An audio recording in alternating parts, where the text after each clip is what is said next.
don't need to see it right off the bat. It's more for kind of graphical information purposes. Really, this huge table is what you're interested in. So I created this for sort of a generic problem, but what I usually do is create each phase of my project. So we follow the human-centered design process. You'll have project initiation, specification development, conceptual design, detailed design, and delivery, which kind of ignores the whole building part, right? We get a detailed design and then we deliver it. You have to build that thing in there somewhere. But we kind of assume that will happen in detailed design because most of you build to design, right? It's a pretty natural thing to do. So I'll create each of those phases and then I'll build out what's going to happen during that phase. If you're not sure, you can go look at those big charts we have in the conference rooms or on the website that show you here's what should happen in each phase. And you could just populate it with that information to start with because they're pretty non-specific.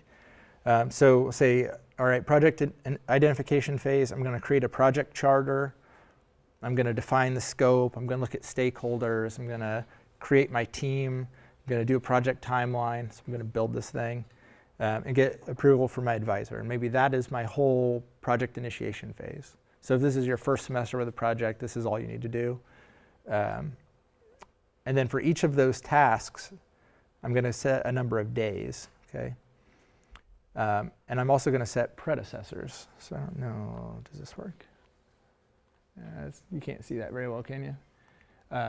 So I'm up here and creating a project charter under project identification phase. I have a number of days for each task, and then I have a dependency. So this predecessor sets my dependencies. So here on this task, when I say 3, that's a finish to start predecessor. So they'll be finish to start by default. Most everything you do will be finished to start. So that's just saying I can't start this task until 3 is done, and 3 is problem definition. So I can't start to do an analysis of my stakeholders until I know what my problem is, right? So likewise, I can't do a project timeline until I have some idea what my problem definition is, right? What would a timeline mean if you don't know that? So you can do each of those things within a section, and then you can also be dependent on a section. So specification development is the second phase. And I'm saying that cannot happen until the entire project identification phase is done. So if you tab these things over so that they're indented, you can make whole sections dependent on another section. So if you're a project manager in industry, a huge chunk of your job is to make a table like this, and you go around and you have someone assigned to each of these tasks, right? So here I have resource names. So if you know that your design lead is responsible for a task, you're going to them, is this done? If not, is it going to be done in time? If it's not done in time, what can we do to catch up? And you're pushing that all the time, okay? So that seems like a small deal to most of you in EPICS, because you're like, what's the difference if it takes another 3 days? Some of the projects I was working on at the end of the time that I was at Biomet, we would say, if this project isn't done, it's going to cost $10 million a month for delay, okay? So it's really hard to go and say, I didn't have time to get this done. It's going to be another month when you've got $10 million a month riding on it, right? So it's a little bit different situation. But you can learn a lot of those lessons now, and it'll make your life a lot easier when you get into this role later on. So just to show you some of the mechanism of how this works, I'll start a new project. I don't want to take too long, but be aware there are 2 skill sessions on Microsoft Project that are coming up. I think next week or the week after. There are 2 sessions, so sort of a beginner and advanced session. It works much the same way as this, but you'll learn a lot more detail. So if we call this test project, put myself in, and we'll set the start date for the project to be, say, September 7th. So this will give you a blank project. So again, you can come in here and name your first task project identification phase, for instance. And then you just type in your next pieces underneath, like project charter, user need analysis, whatever things you think you might do in that section. And then under task, you can come over here and indent. So that'll create those sections. And then it's pretty simple from there to set your predecessor. So if you say, I need a project charter before I can do user needs, then you're just going to set 3 dependent on 2. And what you'll see is when you do that, well, let's give them a duration too. So let's say project charter will take 5 days and user need analysis 10. So these all go on business days. So a week is 5 days. So don't get confused on that point. If you put in 14 days for 2 weeks, you're really getting almost 3 weeks. Okay.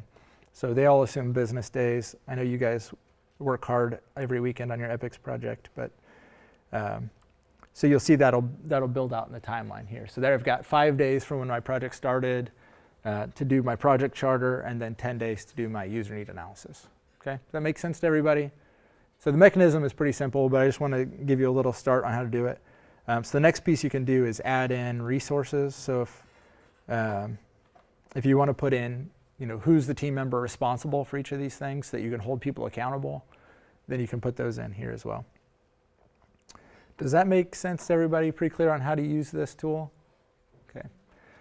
So if you want this template, wherever I put it. Well, the one that I showed you a minute ago, I don't know where the file went. If you want that, I can send it out to you. Just send me an email. If a lot of people ask for it, I can put it on the web. Yeah, go ahead. Oh, no, it's completely dependent on your advisor for your team. Okay. So a lot of people keep Gantt charts in Excel. It's perfectly acceptable, but it doesn't build out the graphical interface. You'll just have boxes that you'll color in for when you think tasks will be done. It's a little bit harder to manage once you build it. So this takes a bit of time up front, but once you have it built, it's really easy to manage. So you can just click through dates to update things as you go. If you ever run a project where a date never slips and you don't have to update anything, then I will hire you. That never happens. We're humans by nature are really optimistic, so we always think we'll get things done faster than we do. So if any of you want this template, I can get it to you. Project Libre, it's open source, you can find it. Or you can use, this isn't the right one. Or you can use Microsoft Project in our labs. Oh, this is it.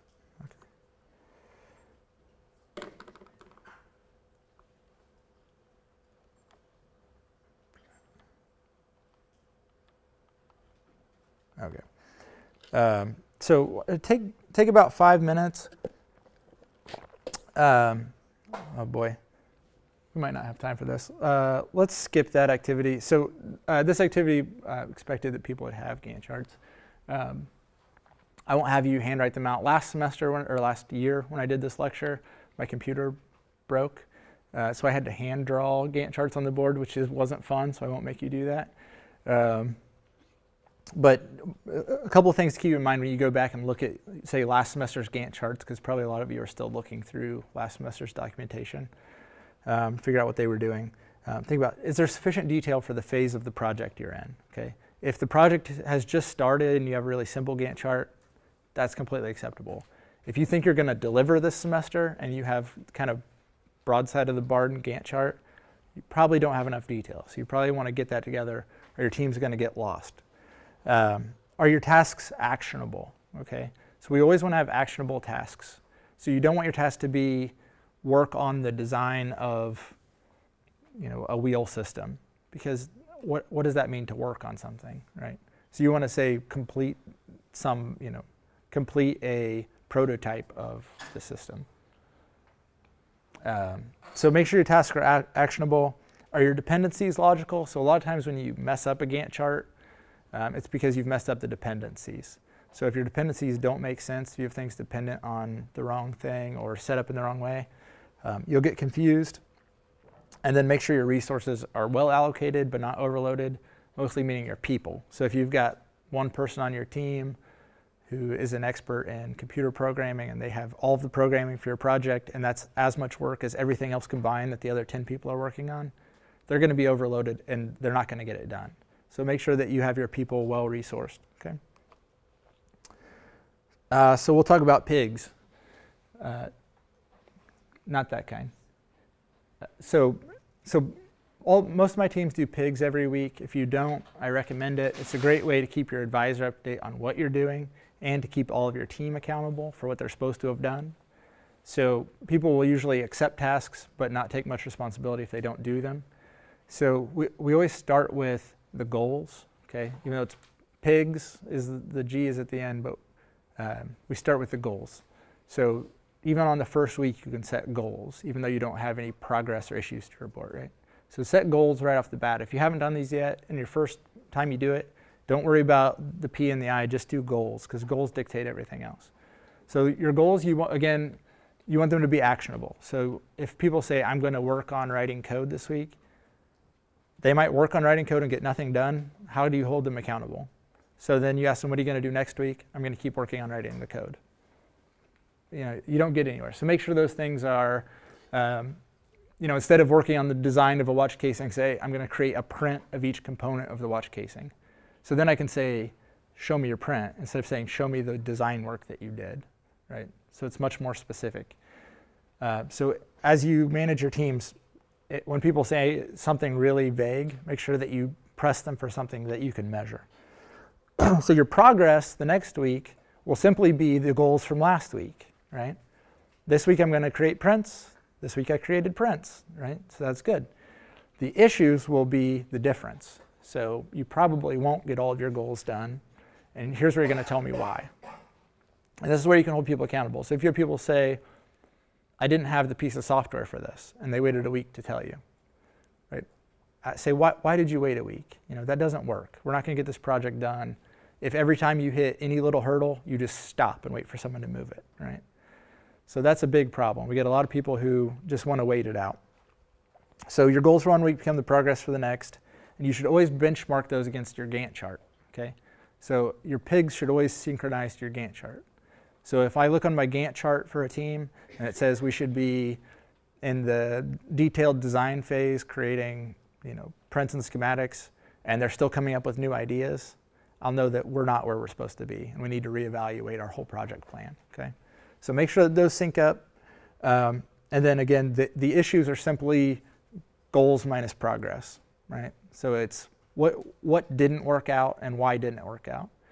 And as a project manager, you have two options. When someone tells you they have an issue, you can say, oh, okay, we'll just slip our project by a week. Or you can say, how can we get this back?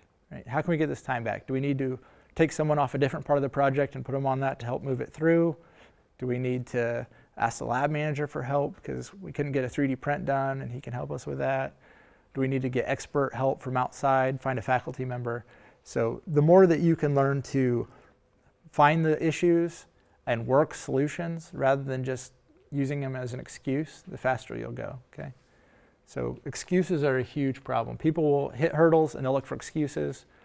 Those are the team members that are hard to work with. They don't get much done. People who hit hurdles and they immediately find some gumption and look for a way to get through, those are the people that will get a lot done for you. I talked about all this. So if you, I think this is about to, yeah. So last activity before we go, if you haven't done so already, just write down a couple of goals for your team for this week, okay? So think about what did you get done in the past week? Probably just reading through documentation at this point. But what are the things that you want to get done over the next week as a team? And think about who should be doing those goals and how you can hold them accountable, okay? So go ahead and do that for about 2 minutes, and then we'll take just a couple of minutes to trade those, and we'll look at how can you make those goals more actionable, right? How can we make them more specific, more measurable?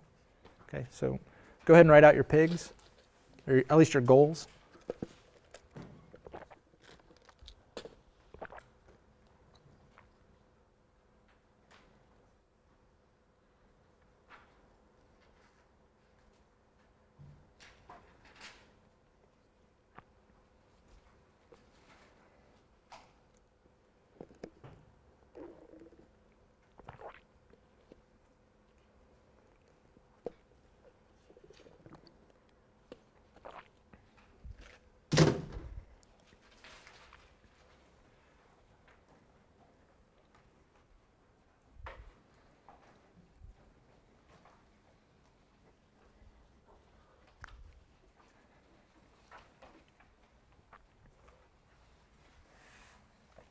You guys coming up with something? Yeah? Did you all already do this week for your teams? Yeah, good. Good.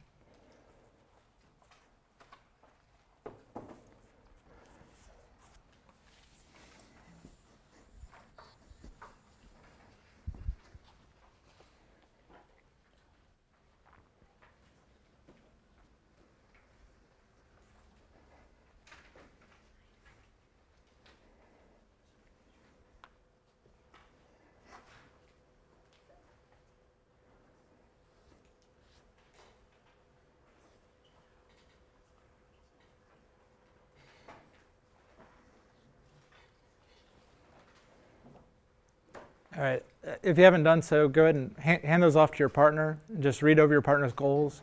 Talk about how could you make them more specific and more measurable, okay?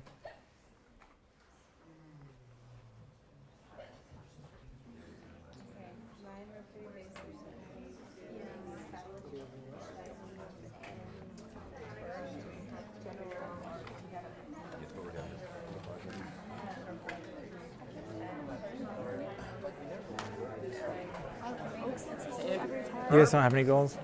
No. Is like what we do, is that pigs?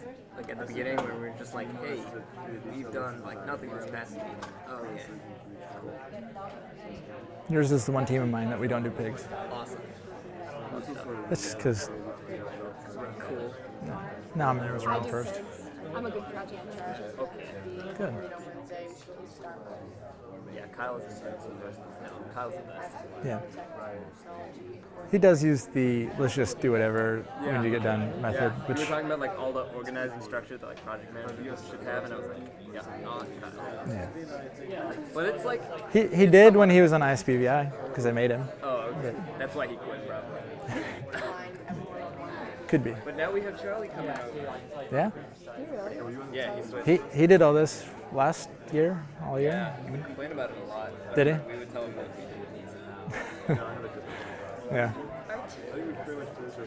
I don't have to work that hard for your team because, so I was actually a student on the RAT team, which was absorbed by the SBAT team Yeah. a long time ago. And Dr. Nauman was my advisor. So I don't really tell him what to do too much. He's been around a little longer than I have. I'm for statics now. Yeah.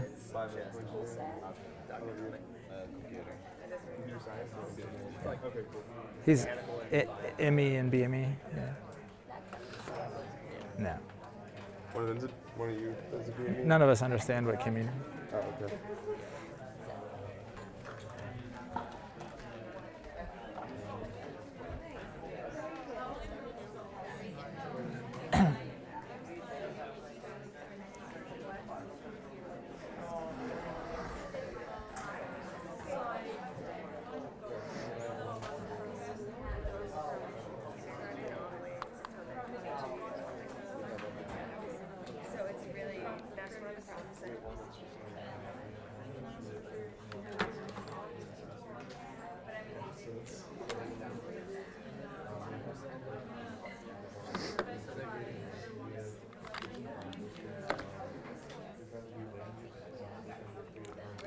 All right, did everybody get a chance to talk about your goals a little bit, your hopes and dreams for your project?